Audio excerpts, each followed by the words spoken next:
2020 de este cuarto Tribunal Oral en lo Penal de Santiago. Está haciendo su alegato de clausura el abogado don Jaime Urdangarín por su representado don Fernando Pérez, así que lo escuchamos, don Jaime. Muchas Señoría, Sí, don Ignacio, buenos días. sí, quisiera excusar un segundo con mi colega, quitarle unos minutos. Sería para hacer una moción que necesito hacer y asumo la responsabilidad que me corresponda. Y de hecho me metí el día viernes para poder exponerlo. Lo que pasa, señoría, es que en teoría a mí me correspondería mi alegato de clausura el próximo día viernes Sí. 19, perdón. ¿Ya? Sin embargo, me olvidé que soy testigo de matrimonio de un amigo que viene desde Ecuador. Porque yo tenía presupuestado el 18, siempre lo tuve, después se me olvidó. Entonces tengo una situación compleja el día viernes en la mañana precisamente.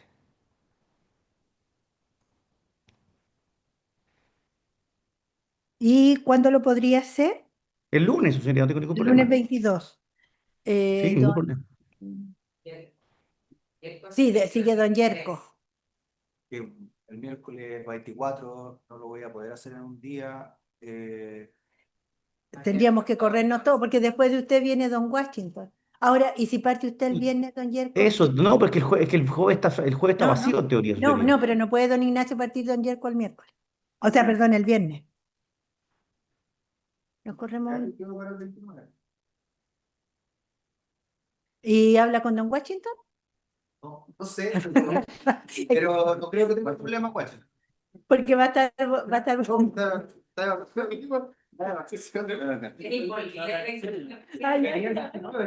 yo le voy a informar que yo quedé para el 29 y él igual que Partiría el 31. Exacto. No, que ¿Y don yo quedaría Yerko para el lunes tiene entonces, 2 días. señoría? Usted tiene 2 días, don Yerko. Claro, 2 días. Sí, 2 días, no, Va a ser 29 y 30. la semana del año nuevo. Y el miércoles 31 estaría don Washington partiendo. No, es que eso le iba a pedir yo también, que quizás me pase una media jornada, Ah, porque ya. quizás, por eso O siempre sea, lo practiqué como ya. libre, por si acaso. Espero Esto lunes y martes, pero entiendo. Ya, pero puede ser después don Washington tiene acá podría ocupar hasta el 9 de enero porque don Francisco Castillo parte el 12, de manera que creo que no afectaría a las demás defensas ese movimiento. Ya, ya. Entonces, en ese sentido, don Ignacio, el 22.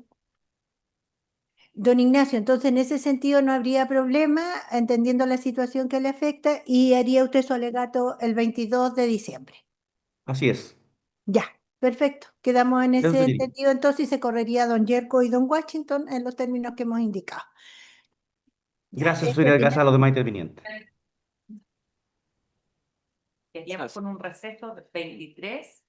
Y el 24, es que veamos cómo vamos, porque don Ignacio, ¿usted está 100% seguro que termina en una jornada o podría tomarse Absol- no, absolutamente seguro. una sola Absolutamente seguro. jornada? Sí. Veámoslo ahí, doña Gabriela. En principio estaríamos quedando con 3 días de receso, efectivamente. Así que por ahora escuchemos a don Jaime. Ya se magistrado. Magistrado, vista la malversación de caudales públicos, corresponde ahora analizar el delito de lavado de activos. Utilizaremos el mismo sistema de análisis que usamos con la malversación, vuestra señoría.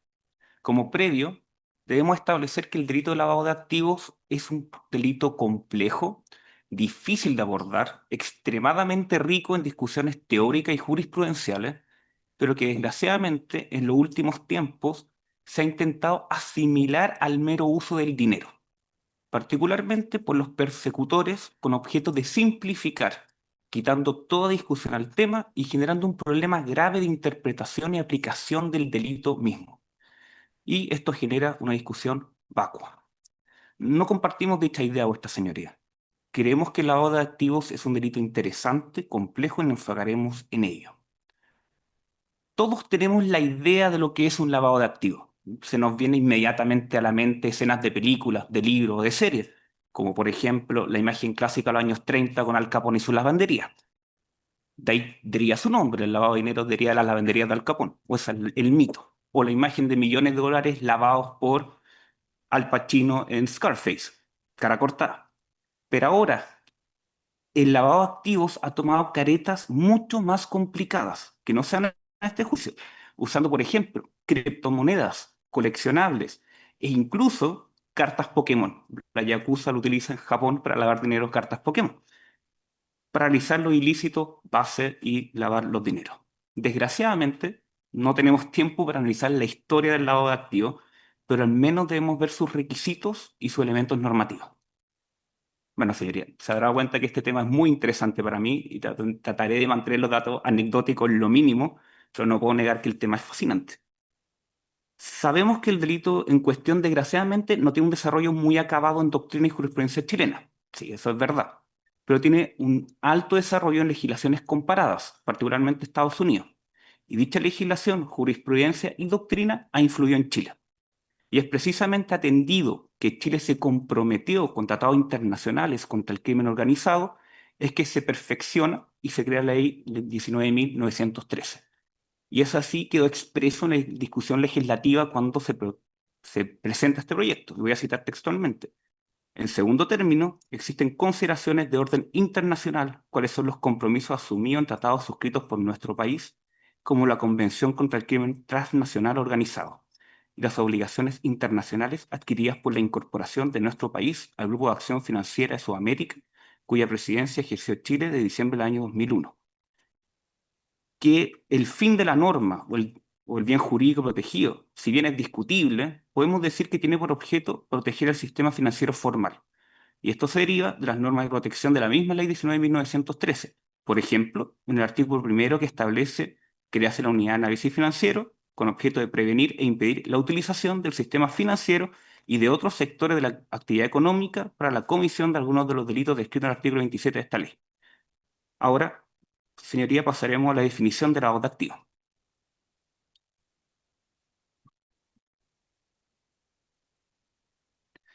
Para analizar el delito de lavado de activos, si se aplica o no, si mi representado cumplió o no, es relevante establecer el contenido de la norma del ilícito, ya que hay una confusión sobre la naturaleza del ilícito.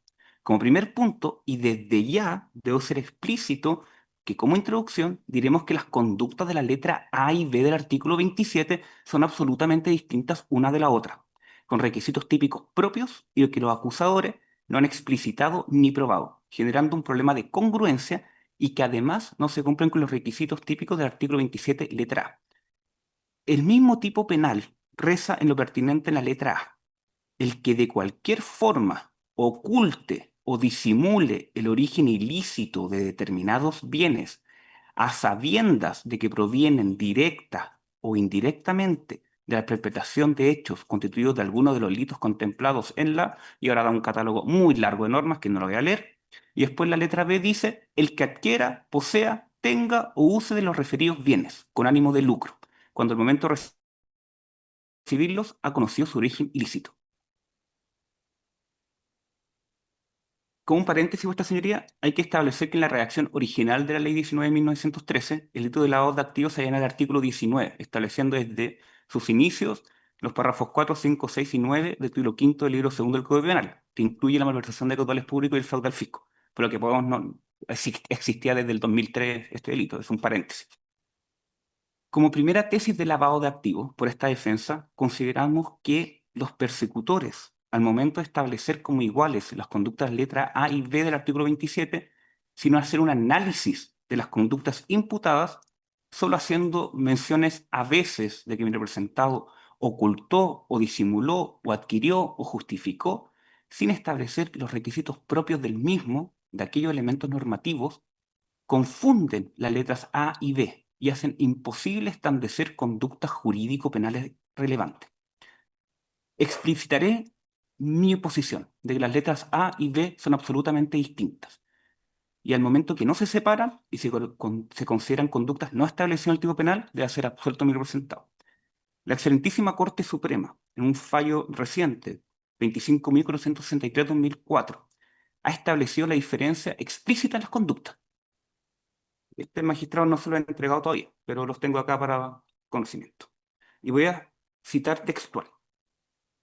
A este respecto, debe indicarse que la imputación y posterior condena no distingue si la conducta sancionada corresponde respecto de cada uno de los sancionados aquella establecida en la letra A o en la letra B del artículo 27 de la Ley 19.913, estableciendo que la conducta de la letra A tiene como requisito el ocultamiento y simulación, así la misma Corte.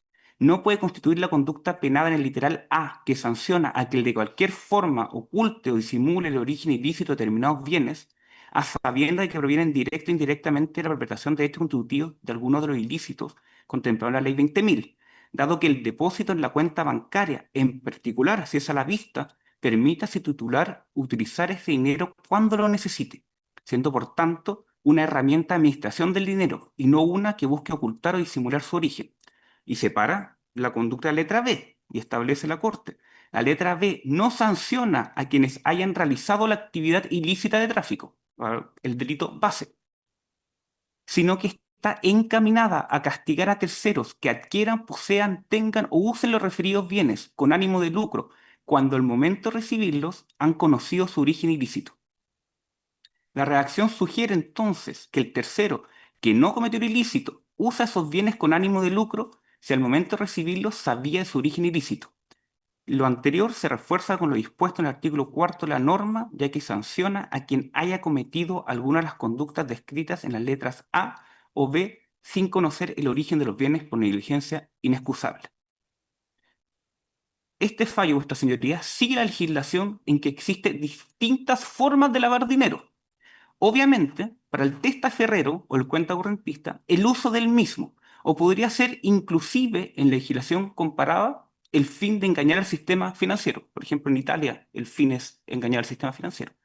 Pero la excelentísima Corte y nuestra legislación, al establecer como requisito el ocultamiento o disimulación, adhiere de forma directa a la tesis de Estados Unidos del lavado de activos por ocultamiento. Es una especie especial de lavado de activos, que de hecho lo hemos tomado casi de forma perfecta de las leyes norteamericanas, que requiere lo siguiente, y voy a citar, y si me permiten la traducción lo voy a traducir yo, acá está para el documento en inglés para si alguien lo quiere revisar, que dice, y esto es por una autora, Jennifer Wang de la Universidad de Pensilvania, que establece, por lo tanto, para sostener con éxito una acusación por blanqueo de capitales mediante ocultación, los fiscales deben demostrar que, uno, los bienes involucrados en una transacción financiera representan el producto de alguna forma de actividad ilícita, y dos, el acusado sabía que la transacción estaba diseñada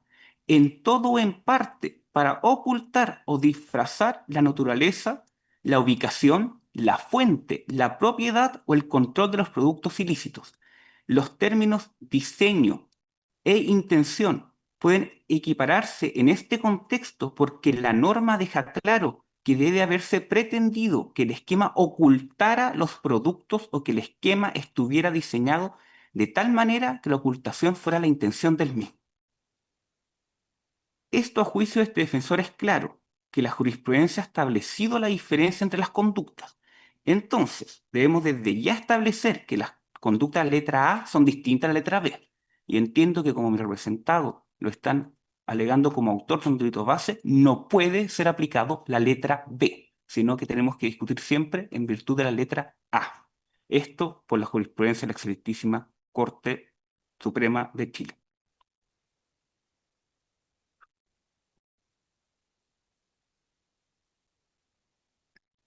Realmente más que esto tengo que tomar mucha agua, pero ayer no dormí mucho por un problema que tuve con mi hija.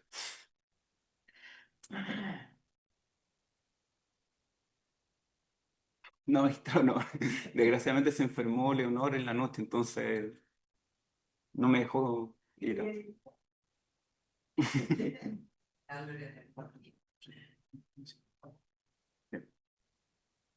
Y por ello, magistrado, mi representado debe ser absuelto por concurrencia ya por ese error de entre las letras A y B. Ahora vamos a comenzar con un tema que son las fases del lavado de activos, ya que hemos escuchado frecuentemente estas tres fases. La Fiscalía y los peritos de la Unidad de Análisis Financiero han invocado frecuentemente las clásicas tres fases del lavado de activos, que es un modelo doctrinal que se origina en recomendaciones internacionales del Grupo de Acción Financiera Internacional. y es adaptado precisamente en manuales de prevención de delitos, de compliance corporativo. Sin embargo, la Ley 19.913 no describe ni exige estas fases como elementos típicos del delito.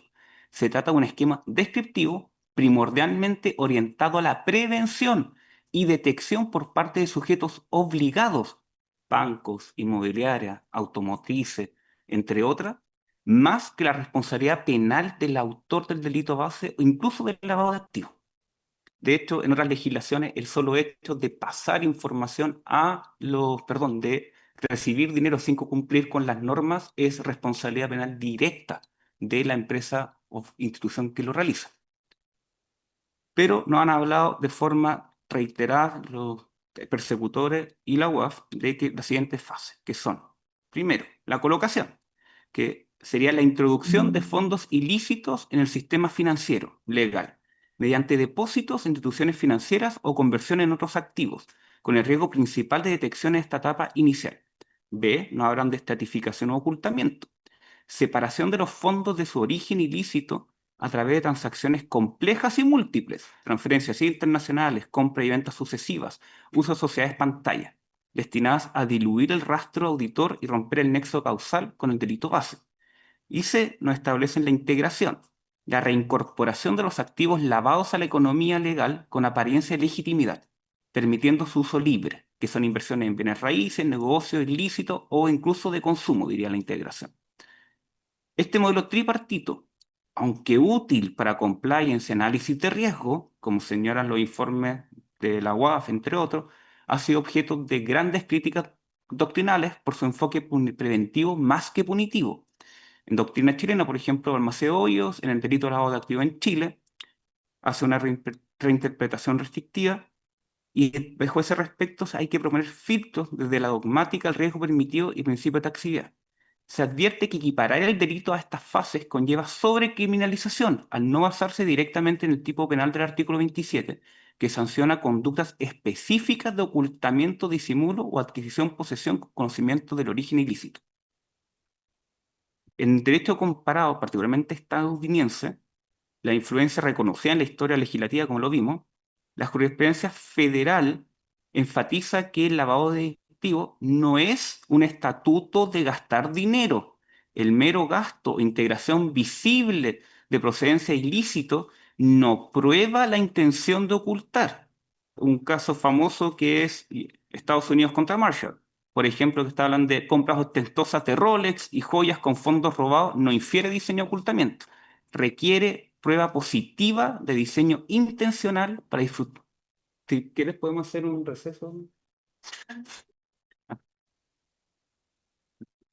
De diseño intencional para disfrazar naturaleza, ubicación, fuente, propiedad o control de las procedencias, más allá de fases descriptivas.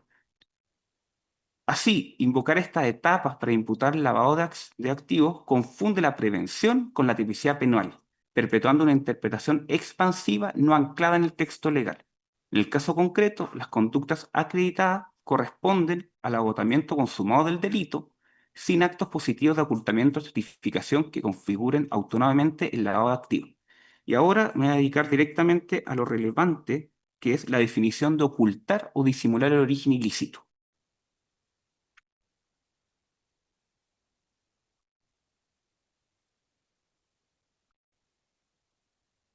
Como vimos anteriormente, el problema jurídico penal es precisamente que el tipo conlleva un elemento objetivo normativo que es ocultar o disimular el origen de los fondos. Sin este elemento no puede existir la 27A. Esto queda claro leyendo la discusión de la ley, así por ejemplo en el informe de Comisión de Constitución del 28 de abril de 2013 estableció la legislación española, la italiana, la alemana contemplan la figura de lavado de dinero en términos bastante similares, entendiendo que la intención es ocultar o encubrir las ganancias o beneficios de un delito subyacente. La tendencia internacional en el derecho europeo, en el derecho norteamericano, en los tratados internacionales, es levantarlo como un delito autónomo, atendido que bien jurídico protegido es diferente a los delitos subyacentes. Viendo, es claro que el fin de ocultar o disimular es relevante. Tenemos que comenzar a delimitar dicho concepto. En doctrina se ha determinado como, y abro comillas, el blanqueo de dinero o lavado de dinero se ha considerado tradicionalmente como transformación de dinero ilícito o sucio con el fin de hacerlo parecer procedente de una fuente legítima. Una forma de lograrlo es ocultar o disfrazar el dinero para dificultar el rastro de los fondos hasta su origen ilícito. Esto es por Jennifer Wang en si eso es lavado de dinero o no, eso no es. Como primer punto, es nuestra postura que es evidente que el ocultar o disimular no conlleva el ocultamiento material de los bienes. Ejemplo, el pirata que oculta las monedas de oro en un cofre en la playa no genera lavado de dinero, es un ocultamiento material, no intelectual. Sé que el ejemplo es un poco ridículo, pero efectivamente es para diferenciar de forma lo más clara posible el ocultamiento material del ocultamiento real, que sería el ocultamiento psicológico o mejor dicho, intelectual de los bienes en curso. En la legislación de Estados Unidos se ha establecido que el lavado de activos es ocultar o disfrazar la naturaleza, la ubicación, la fuente, la propiedad o el control de los productos o procedencias de una actividad ilícita específica. Eso es la definición de ocultar o disfrazar. Quitar. Pensar que el juez, el fiscalizador, no pueda distinguir entre si el bien viene ilícitamente o que es lícito de forma natural. Ese es el fin. Eso es ocultar o disfrazar. O, o disimular. Ahora lo vamos a definir más a nuestras palabras y vamos a decir primero que la doctrina y jurisprudencia no han tratado mucho el tema de la definición de ocultar, pero podemos establecer como primera aproximación el establecer el ocultamiento como las acciones dolosas dirigidas a encubrir la procedencia ilícita de bienes, transformándolos para que parezcan legítimos. Debe haber un dolo específico, conocimiento del origen y propósito de integración al circuito económico legal, excluyendo actos neutros como depósitos directos en cuentas personales, y vamos a explicitar esta posición.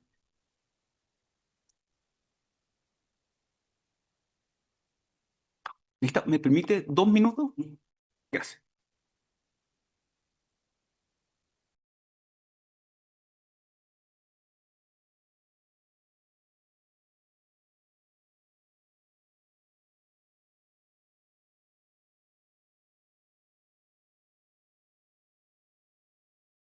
Ocultar o disimular el solo hecho de recibir en sus cuentas corrientes los dineros mal habidos, ni el uso de los mismos dineros, sino que se debe realizar un valor mayor de acción.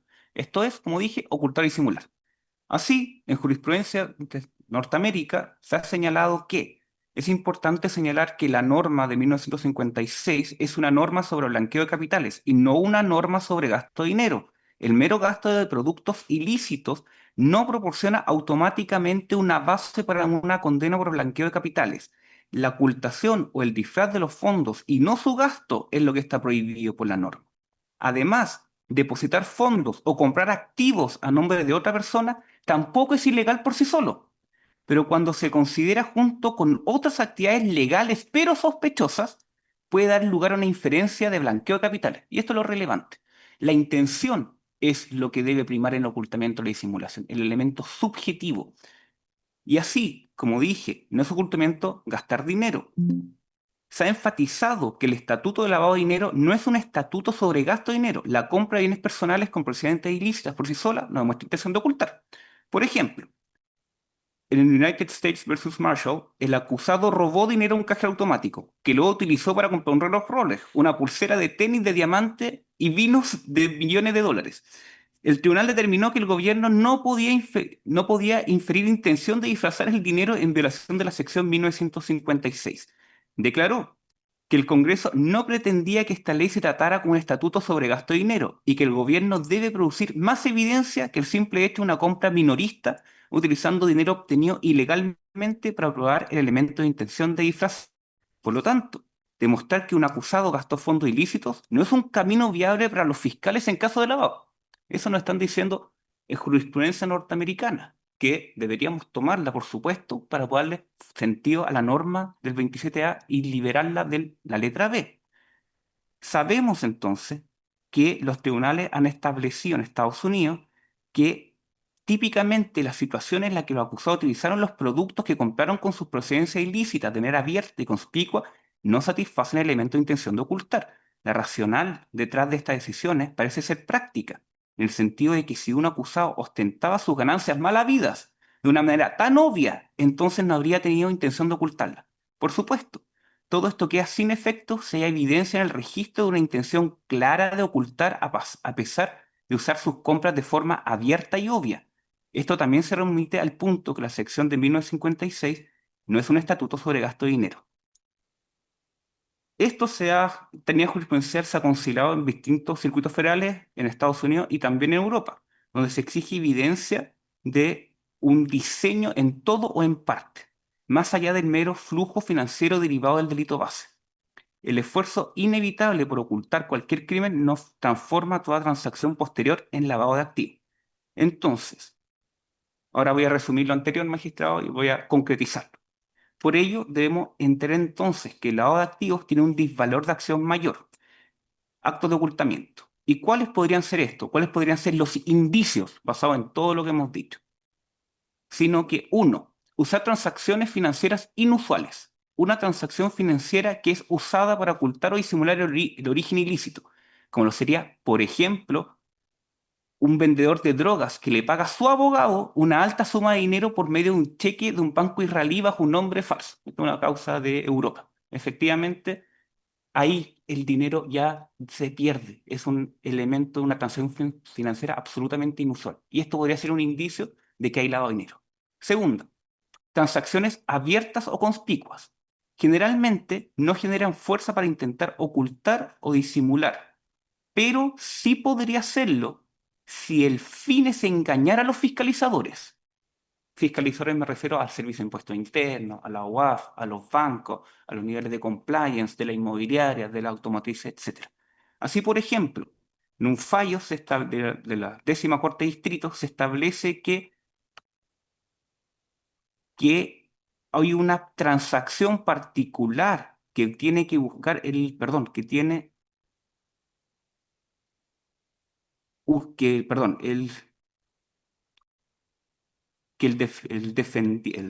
el imputado puso a su nombre, sus activos a nombre de su señora, todo con objeto de engañar al Servicio de Impuestos Internos.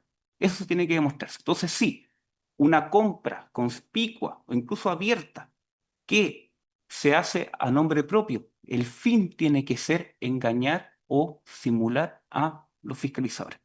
Y tercero, es el énfasis en elementos subjetivos, que es evidente que el acto de ocultar o disimular el origen ilícito de los fondos debe provenir de una predisposición psíquica de la gente. Es así que todos los actos deben estar dirigidos al ocultamiento. Atendido lo anterior, el ocultamiento y disimulación son elementos directos que deben existir con objeto de que nazca el ilícito, no bastando el uso del dinero, sino que precisamente buscando los elementos con objeto de evitar las fiscalizaciones y con un dolo específico con objeto de ocultar el origen ilícito de los bienes. En el contexto chileno, esta exigencia se refuerza con la jurisprudencia reciente de la Corte Suprema, Rol 25.463-2024, que descartó la O por letra A en depósitos a la vista en cuentas bancarias personales al considerar que tales actos constituyen mera administración de fondos y no buscan ocultar o disimular su origen, y cito textual: el tribunal considera respecto a los condenados que el hecho de ingresar dinero a cuentas bancarias no es una actividad que constituya un efecto delito de tráfico de drogas, sino una maniobra para ocultar su origen ilícito. Afirmación que no puede compartirse, pues el depósito en una cuenta bancaria constituye únicamente una manera de poner a resguardo ese dinero. En definitiva, los motivos 37º, 38º y 39º contienen únicamente inferencias desprovistas de elementos probatorios que le otorguen certeza y que permitan acreditar que efectivamente los condenados incluyen las conductas tipificadas en el artículo 27, letra A o B del artículo 19.913. De igual modo, la doctrina nacional, ejemplo, artículo en revistas como Política Criminal, ha advertido contra interpretaciones expansivas que convierten el agotamiento del delito base en lavado autónomo, vulnerando el principio de taxitividad y non bis in idem. Siendo así, ¿Podemos hablar de ocultamiento y disimulación cuando todo es comprado a nombre del sujeto presentado a la autoridad? Entendemos que no. El depósito directo, la inversión abierta a nombre propio y la declaración fiscal sin maniobras adicionales no rompen el nexo traceable con el origen, ni generan la apariencia de legitimidad requerida para configurar el tipo penal.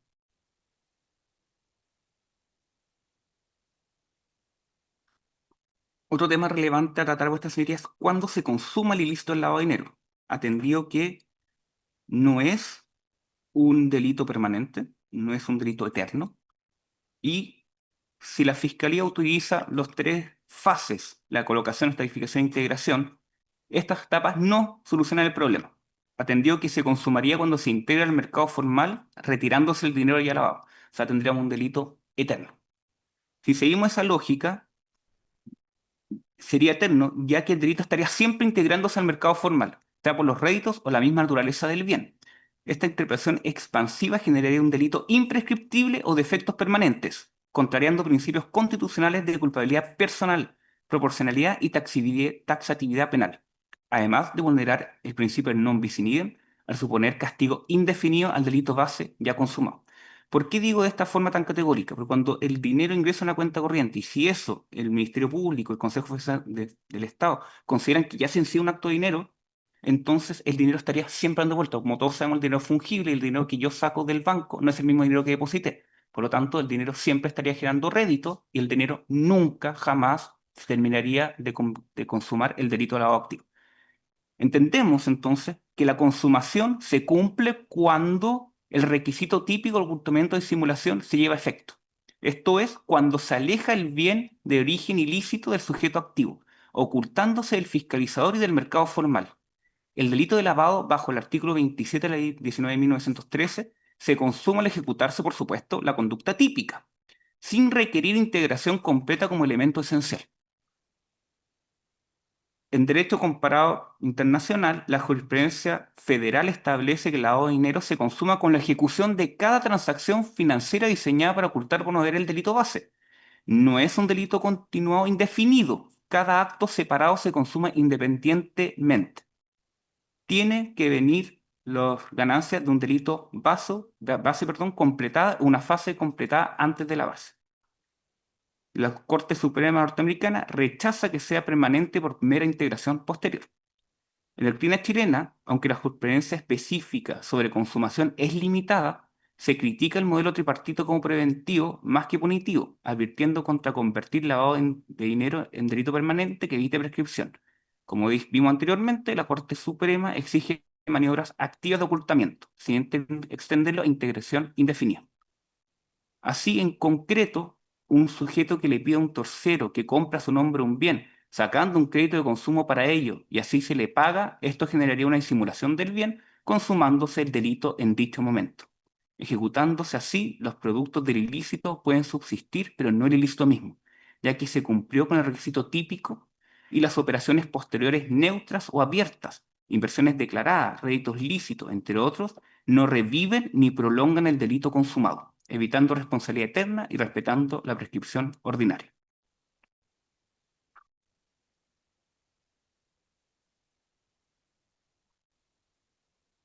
Ahora vamos a aplicar todo esto al caso específico de mi representado. Ya sabemos que mi representado, esta señoría, percibió indirectamente entre abril del 2008 y septiembre del 2009 un monto de 1.012 millones aproximadamente de pesos que fueron determinados por el informe pericial de la ULDECO, confeccionado por el perito Alex Gonzalo Lizama. Estos fondos fueron ingresados de forma inmediata al mercado financiero formal, reciben su cuenta corriente, ya que lo reciben sus cuentas corrientes tanto del Banco Estado número 329-7071 y Banco Santander número 4204-754, ambas cuentas corrientes a título personal del señor Pérez.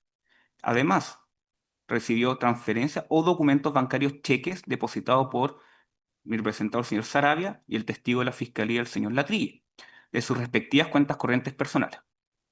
Por lo tanto, primero, hay una ausencia de ocultamiento inicial. Es obvio que nunca hubo ocultamiento ni simulación, ya que la totalidad de los dineros irregulares fueron ingresados al mercado financiero y de capitales entre abril de 2008 y septiembre del 2009, según la trazabilidad determinada por el perito en las respectivas cartolas bancarias. Todo lo demás corresponde a los efectos del agotamiento y uso de los recursos del delito base. Como vimos anteriormente, nada se desprende que el representado quería ocultar el origen ilícito de los fondos. Segundo, colocación en el mercado financiero sin disimulación. Los dineros irregulares fueron colocados en el mercado financiero formal sin ocultamiento y disimulación, ya que los abultados depósitos recibidos durante los años 2008-2009 entre 45 millones, 77, y 70 millones cada vez, siempre estuvieron a disposición para informe de operaciones sospechosas de las respectivas entidades bancarias, Banco Estado y Banco Santander, y de la Unidad de Análisis Financiero. En todo ese periodo, no hubo ningún acto formal o legal que mi representado Pérez Barría hubiese realizado ante esas entidades para darle licitud a esos dineros percibidos irregularmente y de esa forma vulnerar los controles financieros del lavado de dinero. Tercero, falta de maniobra de ocultamiento. Pérez Barría no efectuó ninguna de las maniobras de ocultamiento del origen ilícito de los bienes que señala la acusación. No se justificó ante sujeto obligado a reportar a la UAF con asignación y beneficios relacionados con su cargo y con determinados negocios particulares reales o simulados. Tampoco aportó una serie de antecedentes relativos a los movimientos u operaciones que estaba realizando, ni solicitó financiamiento de instituciones bancarias para justificar la realización de inversiones posteriores, presentando antecedentes ideológicamente falsos relativos a su situación patrimonial. Nada de lo que señala el Ministerio Público fue realizado por el señor Pérez Barría. En los medios de prueba presentados en juicio, la Fiscalía no presenta ningún documento antecedente de que mi representado haya entregado ante el Banco Estado, al Banco Santander o la Unidad de Análisis Financiero para justificar algún reporte de operación sospechosa. De hecho, no hubo ningún reporte de operación sospechosa del señor Pérez, incluso cuando recibía 40 millones, 70 millones. No hubo por los dineros recibidos durante este periodo. Tampoco presentó prueba de alguna carpeta de situación patrimonial presentada con documentación ante las entidades bancarias o financieras, Banco Santander, la Mutualidad de Carabineros, entre otros, donde tramitó crédito hipotecario para el financiamiento de la adquisición de bienes raíces durante el periodo de abril 2008 al 31 de diciembre de 2017. Señoría, bajo este respecto no hubo ninguna acción de ocultamiento. Después tenemos que ver que las transferencias parciales, no como estratificación, que no se puede señalar que las transferencias parciales recibidas por Pérez Barría en forma indirecta de Sarabia Latille por un monto máximo de 5 millones de pesos durante varias vías seguidas no corresponde a un acto típico de estratificación o fraccionamiento, para disimular o ocultar su origen, por cuanto este corresponde única y exclusivamente a la existencia de un tope máximo legal de transferencia bancaria diaria. Inversiones posteriores en ocultamiento. Luego de que el señor Pérez Barría recibiera el dinero irregular en su cuenta corriente, lo invirtió en depósito a plazo, fondos mutuos y acciones a su nombre. Posteriormente, 2 años después del último dinero irregular recibido en septiembre del 2009, esto es el 14 de enero del 2011, constituye la Sociedad de Inversiones FAPEA Sociedad por Acciones, con un aporte inicial de 900 millones de pesos. Como señala la escritura pública, con el traspaso de acciones en moneda nacional a su nombre por 477.099.569 pesos, con 8.194.737 en moneda nacional y por dólares por 846.338,15 dólares, equivalente a 414.305.794 pesos. Esto, por evidencia, no puede ser un acto de ocultamiento ni disimulación, ya que era el representante legal, único accionista, y tampoco hubo estratificación para dividir los controles de los sujetos obligados a reportar operaciones sospechosas, ya que corresponde a un ingreso integrado por un monto total como patrimonio o capital inicial en el momento de crear la sociedad. O sea, uno ve usted vio, magistrado, la escritura, aparece todo, los traspasos, todo. Eso no puede ser ocultamiento, está diciendo su nombre. Siguiendo la doctrina norteamericana es tan burdo que claramente no hay intención de ocultar. Aporte a la Sociedad Agua Purificada Bendegui Pérez. De igual forma, el aporte a la Sociedad Agua Purificada Bendegui Pérez entre los años 2008 al 2012, como patrimonio o capital inicial, fueron realizados con ingresos formales, ya que no existe prueba ni peritaje de la Fiscalía que pueda asociar dichos montos menores a dinero irregulares. Fueron pagos parciales. 16 de octubre del 2008, 5 millones de pesos. El 6 de abril del 2009, por la suma de 10.500.000 pesos. El 30 de junio del 2010, por la suma de 7.700.000 pesos. El 9 de agosto del 2012, por la suma de 10 millones de pesos. Por otra parte, los dineros irregulares fueron aportados a la Sociedad Agua Purificada vía contratos de mutuo otorgados por Pérez Barría en pagos parciales. En fecha 28 de enero del 2009, por 850 UF, equivalente a 18 millones de pesos. De fecha 30 de junio del 2010 por 50 millones de pesos. Y de fecha 28 de enero del 2011 por 60 millones de pesos. Esto no fue un acto de ocultamiento ni simulación, ya que fueron suscritos a su nombre y representación, ni tampoco hubo maniobras para diluir los controles de los sujetos obligados a repartir operaciones sospechosas, ya que estos contratos de mutuos fueron por alta suma de dinero aportados a la sociedad. Y esto tenemos que decir que las sociedades no son sociedades de fachada. Por lo demás, es del caso señalar que ninguna de las sociedades, sea agua purificada ni inversiones FAPEA, originaron ingresos de dinero regulares como integración hacia el patrimonio personal de mi representado, con el objeto de darle licitud a esos dineros irregulares, como en la figura de las sociedades de fachada o de papel creadas por organizaciones criminales para lavar activos. Si bien es cierto, no existen peritajes patrimoniales aportados por la Fiscalía para las sociedades FAPEGA y Aguas Purificadas, sí existe el peritaje patrimonial de la ULTECO respecto de Pérez Barría, donde se señala que entre octubre del 2014 y mayo del 2017 obtuvo un sueldo empresarial como gerente de finanzas de BIP, de Bendequi Pérez, Agua Purificada, situación no controvertida por la Fiscalía y que también fue validada por el testigo del Ministerio Público, don Winfredo Bende Gatavara, que era socio de Agua Purificada, por un monto alrededor de 1 millón de pesos mensual. Este monto es acorde al cargo gerencial y competencia profesional, y la realidad que la empresa funcionaba, era una empresa sin movimiento, tenía una jornada diaria y permanente, responsabilidades, entre otros. Si para el Ministerio Público y el persecutor mi representado colocó los dineros regulares vía estratificación, ocultando y simulando su origen mediante la creación de sociedades a su nombre, para luego integrarla a su patrimonio, dando el carácter de licitud vía el pago legal de remuneraciones por el desempeño de labores, la integración se materializa en más de 1000 meses, dándole por tanto el efecto del acto delictual de carácter de permanente e imprescriptible. Es más, corresponderían aproximadamente a 100 años, o incluso más allá de la muerte natural del señor Pérez Barrio.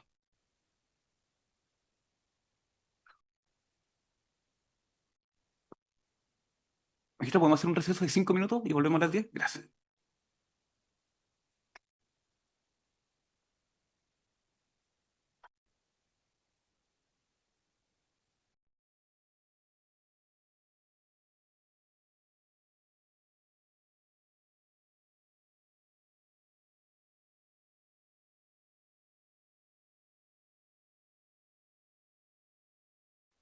Por otra parte, magistrado, si el Ministerio Público señala que la estratificación se produce mediante la creación de sociedades para, mediante su uso u operación, darle la licitud a los dineros regulares y luego integrarlos a su patrimonio personal, deberíamos entonces necesariamente entender que los dineros irregulares ya tenían el carácter de ilícitos al momento de la creación de la sociedad agua purificada y la sociedad de inversiones FAPEA, sociedad por acciones, por cuanto en la primera se hicieron contratos de mutuos personales por aproximadamente 120 millones de pesos ingresados en la cuenta corriente de agua purificada, y en la segunda un aporte de capital inicial suscrito y pagado de 900 millones de pesos.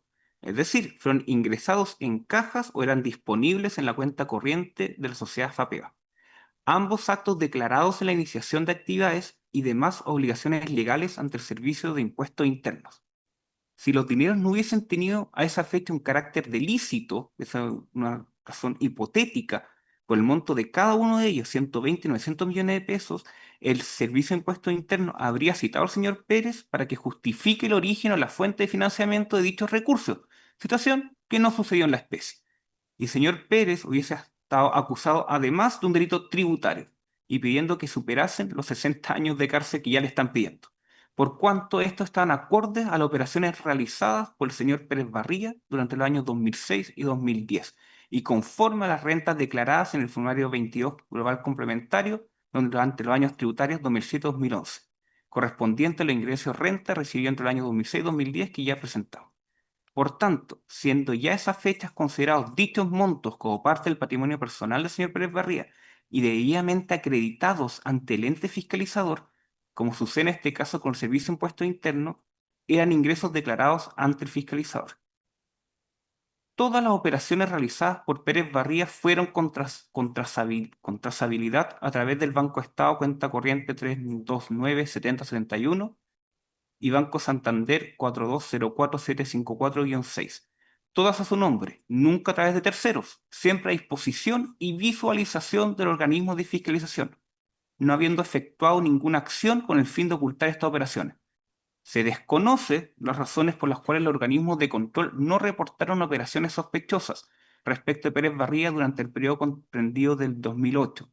Pero eso no es responsabilidad de mi representado, esta señoría, que no le hayan llamado a declarar o que hayan hecho una operación sospechosa, ya que no ocultó ni simuló nada, no hubo requerimiento. Las declaraciones fiscales fueron sin objeciones. Por lo demás, los formularios 22 de renta e impuesto global, los años tributarios 2006-2007, que fueron parte de la documentación disponible del informe pericial del perito de la ULDECO, figuran en cada una de ellos las compras de bienes raíces, donde se señala el monto pagado al contado y el monto de los créditos hipotecarios, la inversión y rescate de depósito a plazo, que lo vimos, la inversión y retiro de fondos mutuos, la compra y venta de acciones. La totalidad de las operaciones de inversiones fueron debidamente declaradas ante el Servicio de Impuestos Internos, respaldándose las fuentes de financiamiento, que en la especie solo pueden ser ingresos constitutivos de rentas formales consistentes con el perfil tributario. Estas nunca fueron objetadas o observadas, ni tampoco se dispuso efectuar rectificatorias del formulario de renta 22 de impuesto oral complementario.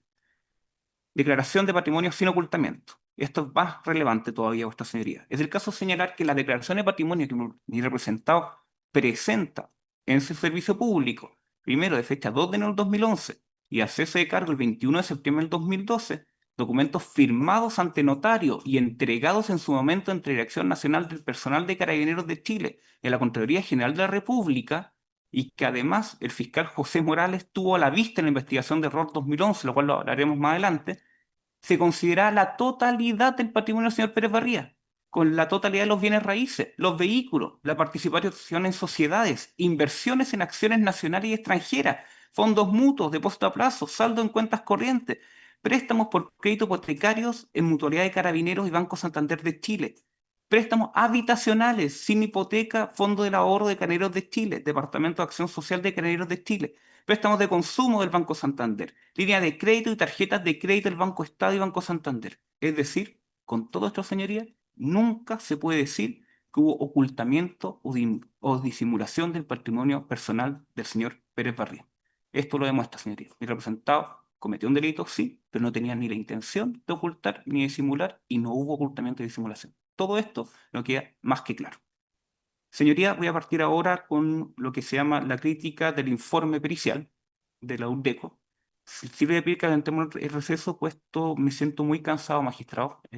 Por lo tanto, voy a solicitar el receso ahora, por Ya. favor. Hasta 20 para las 11, don Jaime. Gracias, magistrado. Entonces a esa hora retomamos.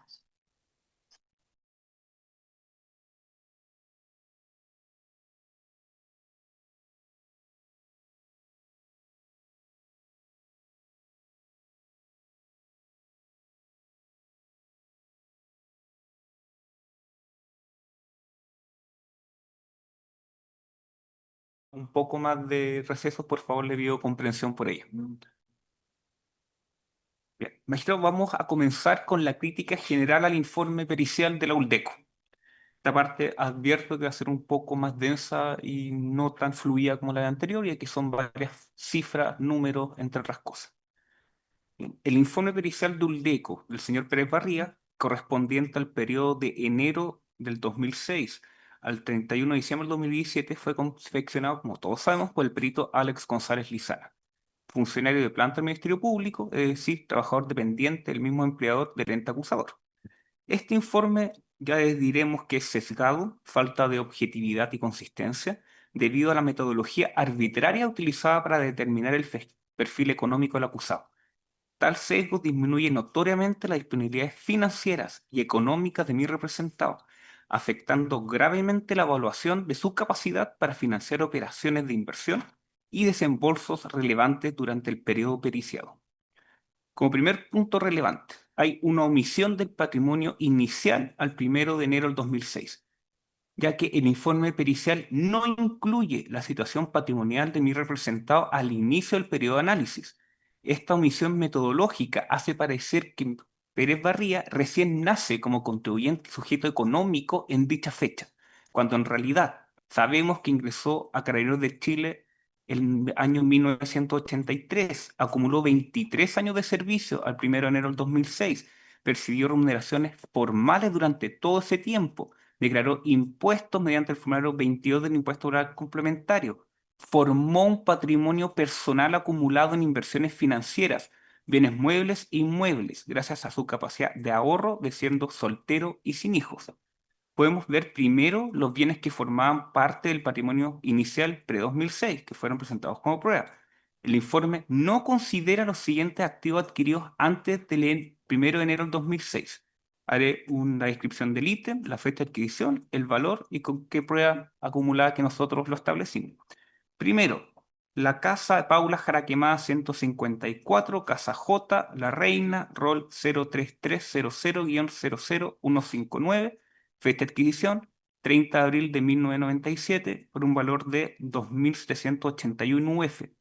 Prueba, la prueba de la defensa 5.2.a y fue comprado con crédito hipotecario BCI.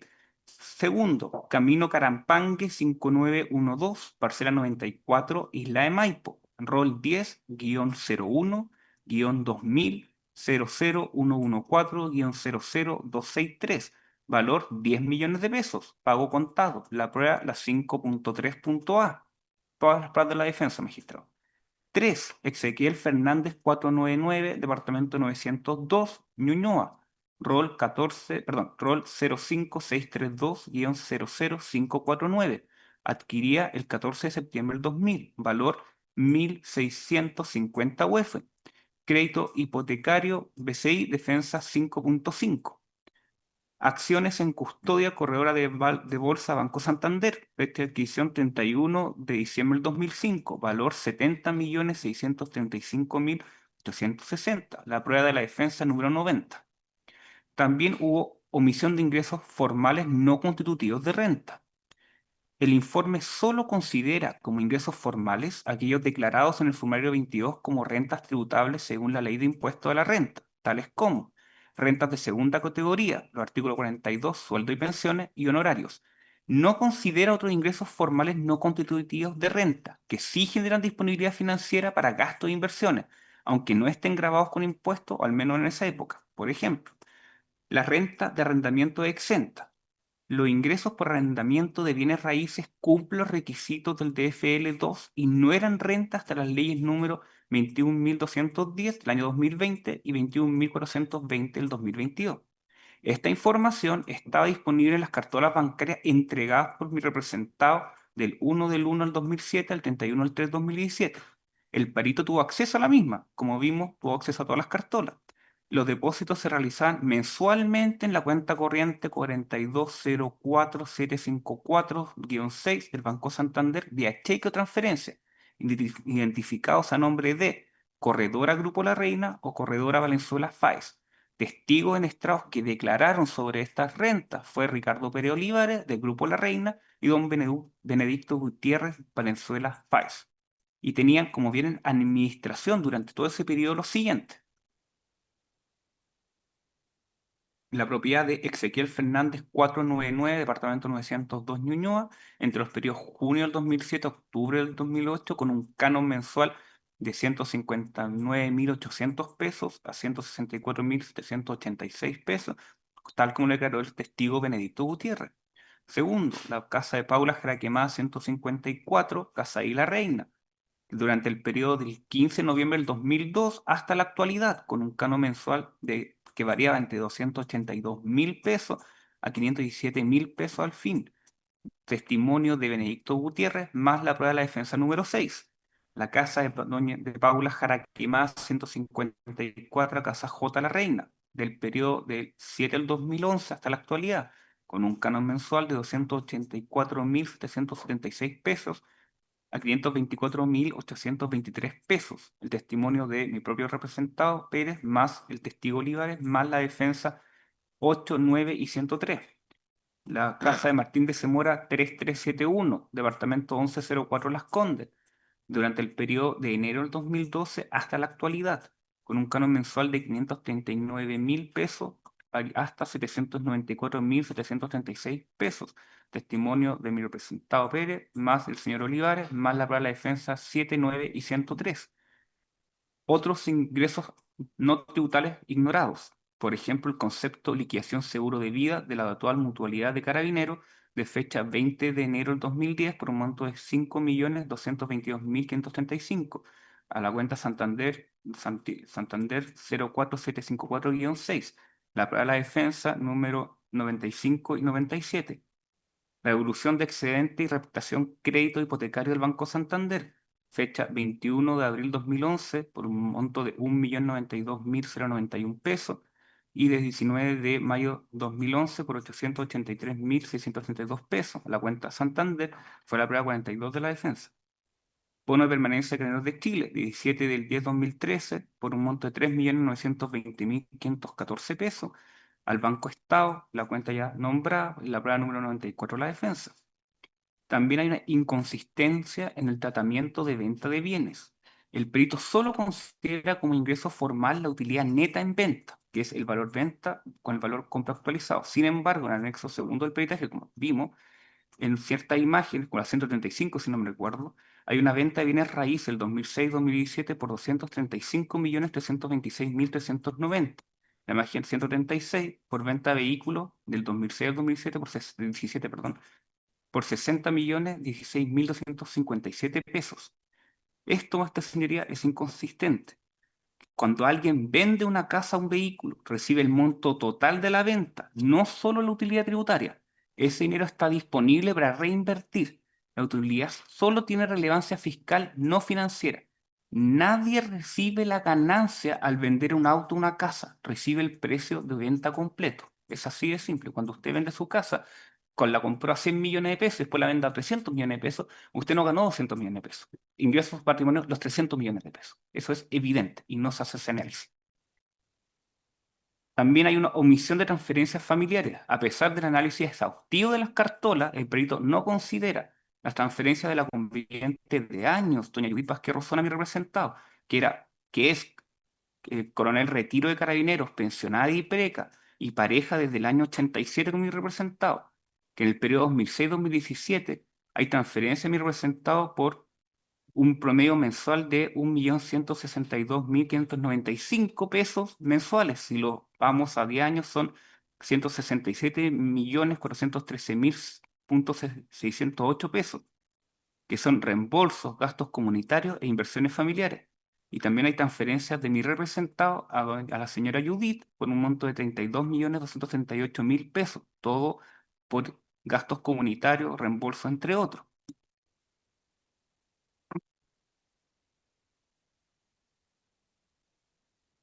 También está la administración de fondos de doña Delmira Barriaba Monde, que es la madre de mi representado, montepiada por Dipreca, porque mi representado, como vimos, cobraba la pensión de la misma y se la pasaba, que el giro en efectivo de su cuenta ahorro y depósito en cuenta de mi representado, que el total del 2006 al 2017 por 78.502.887 pesos, con un promedio mensual de 545.159 pesos, esto fue con la prueba de la defensa número 4067. También hay inversiones pre-2008 no cuestionadas por el perito. El perito usa un condicional. Habían sido financiados con ingresos informales para inversiones por operación número 173 de abril 2008, pero no cuestiona las anteriores. A contrario censo, las inversiones entre el 1 de enero del 2006 y el 31 de marzo del 2008 fueron financiados con ingresos formales. Y voy a enumerarlos. Fecha de operación, 2 de febrero del 2006. Operación Toyota Runner, placa patente única XK9386-K, monto 14.210.899 pesos. Fecha 24 de marzo 2006. Fiat Strada Adventure WE1577-8, monto 5.938.100 pesos. Fecha 31 de mayo del 2006. Diego Almagro 2263, departamento 304, rol 11.432-00445, por 3.050 UF a pesos 55.188.439 pesos. Para la defensa 5.6.A.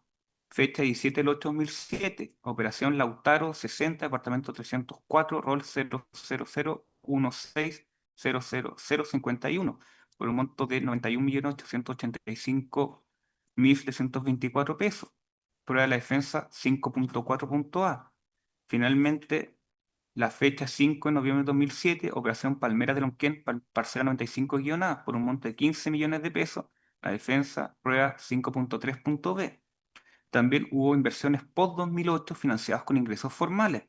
El informe subestima, vuestra señoría, los ingresos formales al excluir los no tributales. Aún así, reconoce 863.058.595 pesos en ingresos formales del 2006 al 2017, suficientes para cubrir desembolso al contado post-2008. Detalle de desembolso de efectivos del 1 de abril 2008 al 5 de junio del 2017. Primer ítem, de enero del 2009, operación Toyota 4Runner ZP3380-3, monto pago al contado, 14.300.000 pesos. Hubo un financiamiento adicional de la venta Toyota XK, perdón, 3986-K por 10.756.651 pesos, con un neto de 3.543.349 pesos. Con fecha enero del 2009, también una operación Toyota Corolla ZH67-8 por un monto al contado de 5.950.000 pesos, sin financiamiento adicional, por un neto de 5.950.000 pesos. Con fecha 15 de febrero del 2010, operación del Departamento Martín de Zamora 3371 por 4.250 UF, por un neto de 7.722.633 pesos. Fecha, ¿me permite un minuto, magistrado? Gracias.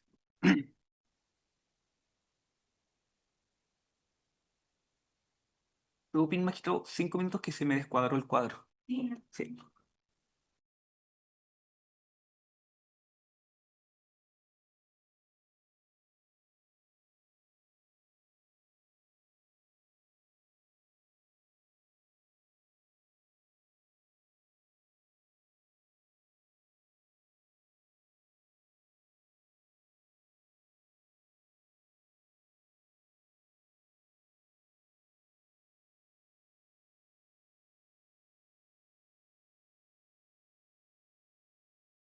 El 3 que está leyendo desde el Departamento Martín de Zamora se compra por 402.500 UF. Mi representado aporta solamente como monto contado de 170 UF, que a la fecha eran 20.871.000 pesos. Lo demás fue con crédito hipotecario. 4. Del 7 al 10 de 2010, compra el Toyota Corolla BPTP 77-4, paga al contado 8.439.962 pesos, y el financiamiento adicional es por la venta del vehículo Toyota Corolla ZH6437-8 por 5.434.695 pesos, con un neto de 3.005.267 pesos. En noviembre del 2010, la operación del Toyota 4Runner CTBF 62-7, el monto al contado son 20.144.962 pesos, con financiamiento adicional de la venta del vehículo Toyota 4Runner ZP3380-3 por 8.550.000 pesos, dando un neto de 11.594.962 pesos. La operación siguiente fue 14 de abril del 2011, con la casa J de Paula Jara Quemada, con un monto contado de 52.246.624 pesos, con financiamiento adicional de Vale Vista más un cheque previo de Sora de 6.270.172 pesos.